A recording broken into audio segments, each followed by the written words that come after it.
This is a softened generation. So if you have any mental toughness, any ability, if you have any fraction of self-discipline, the ability to not want to do it but still do it, if you can get through to doing things that you hate to do, on the other side is greatness.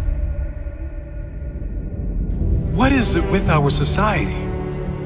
We are creating weak individuals that can't handle anything going wrong in their life.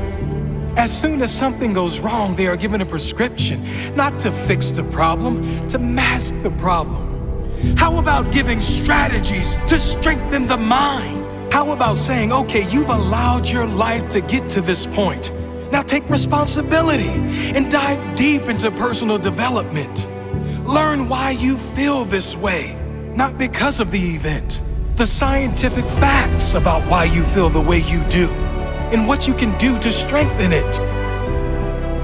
The moment they are criticized, rather than take any of it on board, rather than prove any of those people wrong, they give up. They attempt to defend the criticism with useless talk, but never with definitive action. The moment they are challenged, they crumble. The moment things get hard, they declare defeat. It must not be for me. It was their fault. If they didn't do this or treat me like this or say this, then I would have made it. No, you're just soft. You're weak.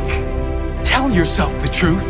Because until you do that, until you look in the mirror and acknowledge that you are the problem, you'll never be able to grow into the person that is capable of achieving all those things you want. You are the problem, the only problem. Your mindset is the problem. Your attitude is the problem. It is no one else's fault, it's yours.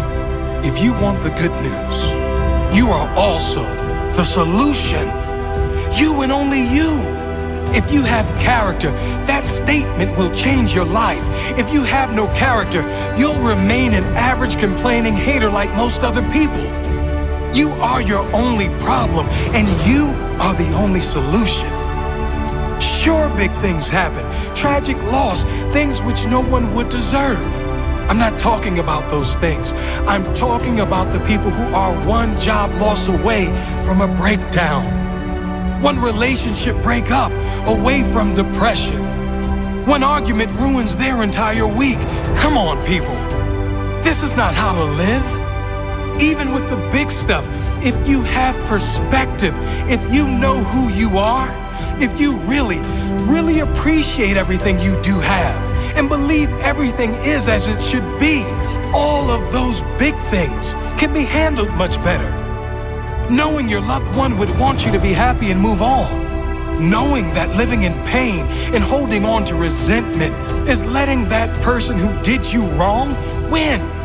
But letting go and living your life, loving your life, that is you saying, I won. That is you saying, I will not allow you to own any piece of my mind and spirit. That is true courage and mental strength. And I'm not saying avoid pain. Pain, suffering, failures, they are all part of every single person's life. There's varying levels of pain for sure. Some suffer more than others, but we all suffer at some level. Some choose consciously or unconsciously to live in that pain, and some decide to move on. You deserve to move on. Mental strength comes from those struggles. It is formed from pain. It is increased when you refuse to give up at times when most others would. It grows when you keep going, when things seem impossible. It grows when you push one more time past what you thought was your limit. It grows with consistency. That is mental strength. Excuses are for weak individuals who have no heart.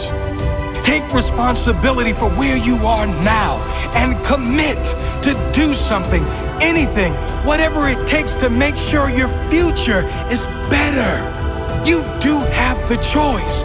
You can make excuses and stay where you are, or you can take responsibility, take action, and get where you need to go, where you deserve to go. What do you choose?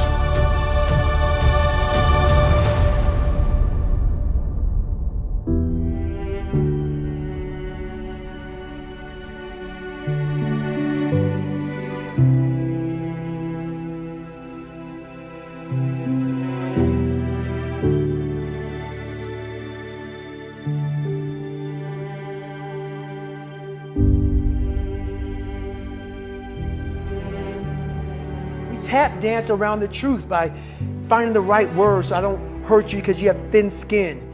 No, tighten up, people. It's okay. Trust me, it's okay. You might be called nigger one day. It's okay.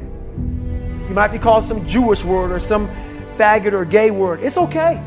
Let them call you that. What are you going to do now? They don't own your life.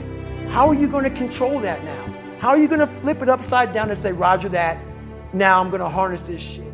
And you'll read about me years from now. How? That's the question. How are you going to do that? Thicken your skin.